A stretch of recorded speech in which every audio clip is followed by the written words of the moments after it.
പക്ഷെ ഇത് 17 ലിറ്റർ പാല് കറന്നതാണ്. അതൊരു 50-55 രൂപ കൊടുത്തു കഴിഞ്ഞാൽ ജേഴ്സി പശുവാണ്. രണ്ട് നേരം കൂടി കന്നി രണ്ട് നേരം കൂടി ഒരു 13 ലിറ്റർ 14 ലിറ്റർ ഈസി ആയി കറക്കും.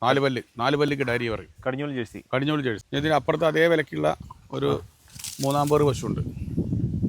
നമ്മുടെ ഈ നിൽക്കുന്ന ഇത് 17 ലിറ്റർ പാല് കിട്ടും.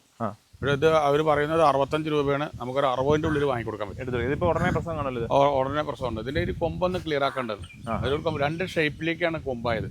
അതുകൊണ്ടാണ് ഒരു വൃത്തിയോട് തോന്നുന്നത്. നല്ല മടിയായി. അല്ലെങ്കിൽ 60 പറയുന്നുണ്ട്, 60-62 പറയുന്നുണ്ട്. നമുക്കൊരു 55-57 രൂപയ്ക്കൊക്കെ വാങ്ങാം. ഈ സ്ഥലം ആയതുകൊണ്ടല്ലേ. നേരെ മറിച്ച് ഇത് നാട്ടിലാണെങ്കിൽ ഇതിനെ കൊടുക്കണം 65-70 അത്രയും വരുന്നുണ്ട്. ഇവിടുന്ന് കൊണ്ടുപോയിട്ട് തന്നെ നാട്ടിൽ ബോർഡറിൽ കച്ചവടം ചെയ്യുന്നത്. അങ്ങനെ ചെയ്യുന്നല്ലേ. ഓക്കെ. അപ്പോൾ നമ്മൾ അകത്തോടൊക്കെ വരുവാണെന്നുണ്ടെങ്കിൽ ഇതിനേക്കാൾ അകത്തേക്ക് പോയി കഴിഞ്ഞാൽ ഇതിനേക്കാൾ വില കമ്മിയായി കിട്ടും. പശുക്കൾക്ക് അനുസരിച്ച വില.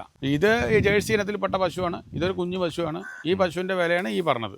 ഇതേ ഇനത്തിൽ ഇതിനേക്കാളും വലിയൊരു പശുവാണെങ്കിൽ 75-80 കൊടുക്കേണ്ടി വരും. ഇനി ഇറച്ചിയില്ലേ, ഇറച്ചി കനത്തിന് പിൻവില പറയും. അതും കൂടി കണക്കൂട്ടിയിട്ടാണ് നമ്മൾ വില പറയുക. ഇത് ഇതിന്റെ പാഴ്ക്കറവായി കൊടുക്കുന്ന സമയത്ത് അതിന്റെ പകുതി വില കിട്ടും. 35 രൂപ പാഴ്വിലക്ക് കിട്ടും, തള്ളിയും കുട്ടിയും കൊടുത്താൽ. അപ്പോൾ അതിന്റെ ഡബിൾ കൊടുക്കേണ്ടി വരും. അതിന്റെ കറവിൽ ഇളംകറവിന് ആ പൈസ കൊടുക്കേണ്ടി വരും.